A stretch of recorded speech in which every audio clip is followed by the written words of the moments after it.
পরমাণু বোমা বা নিউক্লিয়ার বোমা ইতিহাসে এই অস্ত্রের ব্যবহার হয়েছে মাত্র 2 বার। 1945 সালে হিরোশিমা ও নাগাসাকিতে।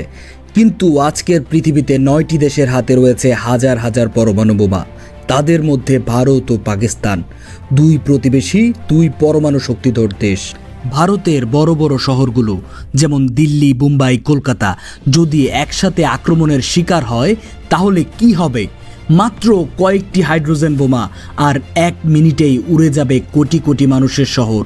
একটি হাইড্রোজেন বোমার ধ্বংস ক্ষমতা হিরোশিমার বোমার তুলনায় কয়েকশো গুণ বেশি। 500 কিলোটন শক্তির একটি বোমা 5 কিলোমিটার ব্যাসার্ধে সবকিছু ছাই করে দিতে পারে। 1 মিনিটেই তাপমাত্রা পৌঁছাবে 10 মিলিয়ন ডিগ্রি সেলসিয়াসে, যা সূর্যের কোর তাপমাত্রা থেকে অনেক বেশি।